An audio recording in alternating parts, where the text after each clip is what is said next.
6:22, and it's time to take a look at your money. The technological breakthroughs from artificial intelligence continue to push the realm of science fiction into reality. And one area that has experienced a lot of advancements recently is the transportation industry. In 2022, U.S. company Waymo launched the world's first commercial robo-taxi. Today, Waymo uses its fully autonomous self-driving cars to provide roughly 500,000 paid robo-taxi rides per week across 11 U.S. cities. And this morning, we've got financial advisor Mark Grivacheski joining us to break it down. How you doing, Mark?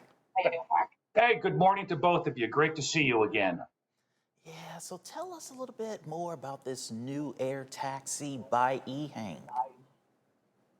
Yeah, well, eHang, became the world's first company to provide this, passenger air taxi service. Autonomous air taxis, in other words, with no human pilot, are already being used in a number of specialized applications. For example, they're sometimes used to deliver medical supplies, tools, or cargo to hard to reach areas such as, think of disaster zones or in mountainous regions. Like the ground-based robo-taxi with Waymo, the air taxi with eHang uses a complex system of artificial intelligence, GPS, sensors, radar, cameras to navigate and fly these air taxis. eHang's air taxi is specifically designed to be the world's first autonomous air taxi service for the consumer market.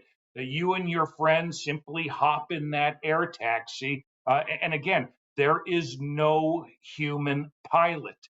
The craft runs on electricity and is powered by 16 mounted rotors that allow for vertical, takeoff and landing, much like a helicopter. It does have a max capacity of 2 passengers with a load capacity of nearly 1,400 pounds. Now, it has a somewhat limited range of only 18.6 miles.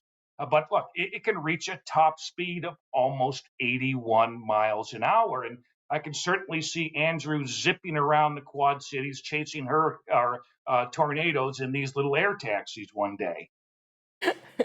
So other than carting around our meteorologist, what other types of services do eHang's air taxis provide, and what's their next stage of development? Yeah, look, a key restriction right now in their certification for passenger flights is that this air taxi must lift off and land from the exact same location. In other words, think of it as basically like a round trip aerial sightseeing tour. These short scenic flights, cost around $45 per passenger and last around 10 minutes. But the next phase for eHang will be to offer, limited route-based passenger service. In other words, point-to-point service. Think of an air taxi shuttle, from service points within a major city out to the airport or out to a major tourist attraction. These routes would be fixed between, predefined locations and can repeat, continuously like a bus shuttle or a train line. Now, eHang expects this point-to-point passenger travel within the next 1 to 2 years. But look, don't expect to be able to simply jump in an air taxi and fly off to your destination of choice like you would with a ground-based robo-taxi. That is still many, many, many years away. And what is the status of air taxis here in the U.S. and when might we see them flying around the sky? In other words, when might we see Andrew start flying around in these? Well, look, here in the U.S., the progress towards fully autonomous air service for the consumer market is evolving at a much slower pace.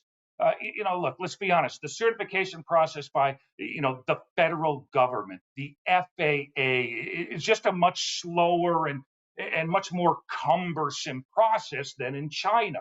Now, there are a few air taxi manufacturers here in the US. However, they're not expected to receive government certification either by the federal agencies such as the FAA for that autonomous passenger flights until at least 2030. So for you thrill seekers out there, i.e., our very own Andrew Stutsky, unless you go to China, Andrew, I'm sorry, you're just going to have to be patient for a few more years. Andrew has a lot of superpowers, so I don't doubt we'll see him. Well, couldn't you just pick Andrew, kind of zooming around and chasing those Oh, little for tornadoes sure. all over the place? Boy, talk about, keeping tabs on the weather and those little things. It's going to be a new version of our Storm Track vehicle, the Beast. That's what. Oh, think of that. The air-based beast with Andrew Stutsky. I can see that in the headlines right now. Oh, that's awesome. All right, well, thank you so much for joining us today, Mark, and thank you for the great ideas, which I will certainly make sure hit management. And we will see you Okay. next Monday. Take care, everybody. Enjoy your week.